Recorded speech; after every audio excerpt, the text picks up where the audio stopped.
Congressman Adam Kinzinger with me now, a pilot in the Air National Guard. Sir, how are you? Good morning to you. Hey, good, Bill. Thanks. King of Bahrain's going to be at Windsor Castle watching horses. What is, as opposed to talking about regional peace for his country in that part of the world, what's that tell you? Well, look, you know, these countries, and especially the King of Saudi Arabia, they're very conscious about being used as a photo op. So think about it this way. You know, somebody that may be a casual Fox News watcher, maybe flipping through the channels, and come across a picture of the president and the King of Saudi Arabia standing side by side at a news conference. And maybe they don't know what's being said at that news conference, but the perception is that the president and Saudi Arabia stand side by side in understanding that we need to get a nuclear deal with Iran. And I think whether it's the King of Saudi Arabia, the King of Bahrain, or other leaders in the region, they realize that, look, they're not going to come here to the United States and convince the president to back out of a detrimental deal with Iran, which guarantees Iran has nuclear weapons in 15 years at most. They understand they're not going to talk him out of that, but they're being used as a photo opportunity to make it look like he considers their concerns. Okay, now, so I can understand that. What do you think is President Obama's calculation here? You know, sometimes you get presidents who say, you know, just get me in the room with the guy and I can talk him into it, whether that's a member of Congress or a world leader. What is his calculation here? Well, look, I think the president's probably smart enough by now to know that he can't convince everybody with just his great oration, although I think at the beginning maybe he thought so.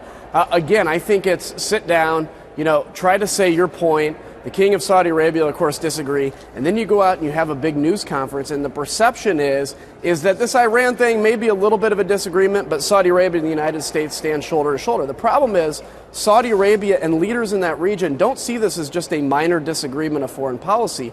They see this as an existential threat to their country. And so to take a big step like snubbing a summit is not just to kind of, you know, take my ball and go home. I think it's denying the president the photo opportunity that he desires, which may actually be used in the long run to support. When it comes to what he can offer them, you could give them more weapons, more defensive weapons. I mean, that could be a little bit of a carrot operating there today. But what Mike Morell is saying is he's on this book tour now, you know, the former head of the CIA. He says you have to make these Sunni countries your ally and keep that relationship strong because Iran is growing by the week. What's your view on that? I think that's absolutely right. I mean, you look at presidents all throughout history, and we've had great alliances. Like, we have disagreements with Saudi Arabia and Bahrain, but we've had strong alliances with them.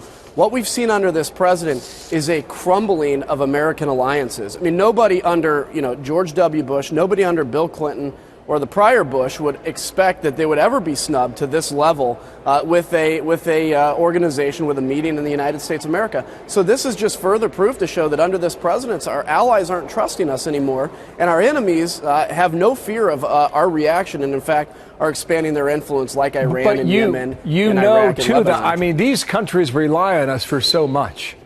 I mean, these are strong relationships that aren't necessarily going to break today. They're not going to, but they rely on us for so much, but they're not going to rely on us to the point where they believe it will cost them existentially. And I think that's the kind of fine point we're at right now. Sure, we're still in an alliance with these countries, but these countries aren't just going to follow us off a cliff into a nuclear Iran. They see the long-term deal. Again, 9/11 was 15 years ago, just about.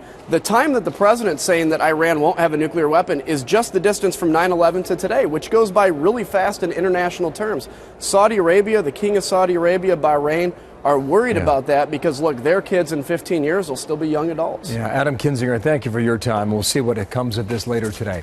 Appreciate it. From Washington today, thank you, Martha.